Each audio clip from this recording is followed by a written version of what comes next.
Okay, in this example, we're going to be working with piecewise functions and sketching graphs using the information provided. Now, piecewise functions, remember, are functions that are made up of different parts depending on their domain. So, in this first situation, we have g of x equals 2x minus 4, so it follows a line all the way up to x equals 2.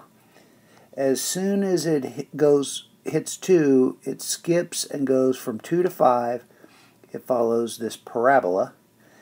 And then, as soon as we get to 5, it skips and starts following the line y equals 3, g of x equals 3.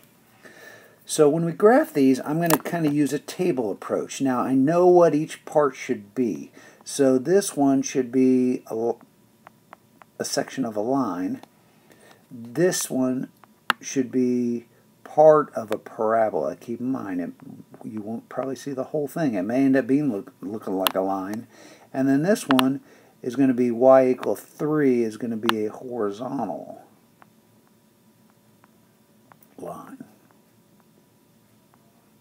Okay, so I'm going to create a table of values. I'm going to start from the left side. So since x less than or equal to 2 are the smallest x values, I'm going to create a quick table,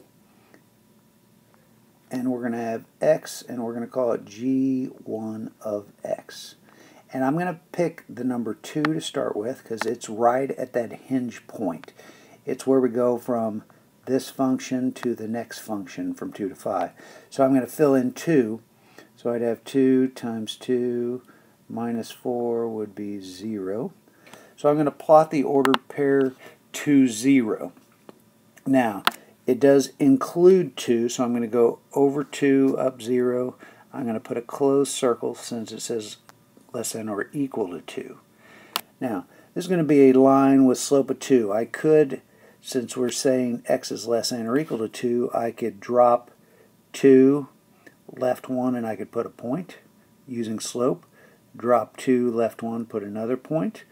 I could look at this graph and I could say when x is 0, y is negative 4, which just confirms my slope right there. Okay, I could actually fill in another value like negative 4. Keep in mind I'm focusing on numbers less than or equal to 2. So if I fill in negative 4, that'd be 2 times negative 4 is negative 8. Negative 8 minus 4 is negative 12.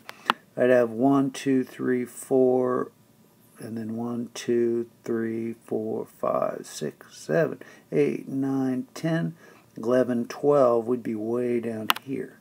Since it's x less than or equal to 2, we're going to be to the left of 2 infinitely. This middle section is going to follow this parabola. Keep in mind, y equal x squared minus 4, so we'll call this x and g2 of x. Y equal x squared minus 4 is just a parabola shifted down 4. So ultimately it should look something like this. But it's going to be restricted because we're only looking at values from 2 to 5. So we're only looking at the section of the graph over this way. It's going to look very linear. So I'm going to pick the number 2. I always find those hinge points from 2 to 2. I'm going to fill in 2, but since it's strictly less than, I'm going to put an open circle there. So if I fill in 2, I'd have 2 squared minus 4 would give me 0. So I'm going to plot the order pair 2, 0. Now 2, 0 overlaps with this purple, so that means they're just going to connect. I'm going to have a closed circle there only because earlier it was already closed. Okay? Then I'm going to, knowing that I need to fill in some numbers from 2 to 5, I'm going to go ahead and put 2, 3, 4, 5. I want to make sure I get the other end in there as well. If I fill in 5, that'd be 5 squared is 25. 25 minus 4 is 21. So at over 5, it's way off the screen. So I'm going to be way, way, way up in here somewhere with an open circle. So I'm just going to kind of make that point up. Okay. 3 squared minus 4 would be 9 minus 4 is 5. 4 would be 4 squared. 16 minus 4 is 12. So over 3 up 1, 2, 3, 4, 5. And over 4, and I know this goes up 10, so 11, somewhere up in there to be 11, 12. So it looks very much like a line, but keep in mind, it's going to really be, there's another part of this curve. We're just not seeing all of this part of the curve.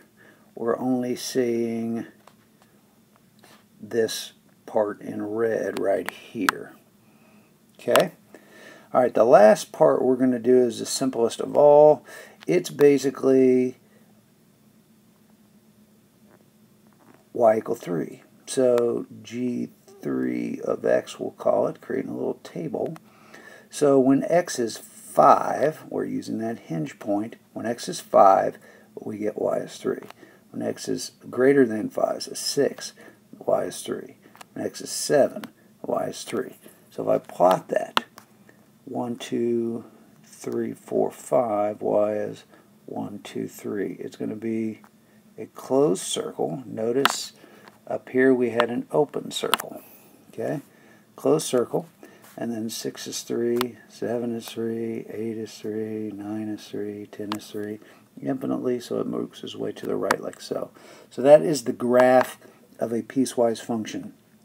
If it had asked for the domain, we covered everything less than 2, in between 2 and 5, and greater than or equal to 5. So the domain would be all real numbers, negative infinity to infinity.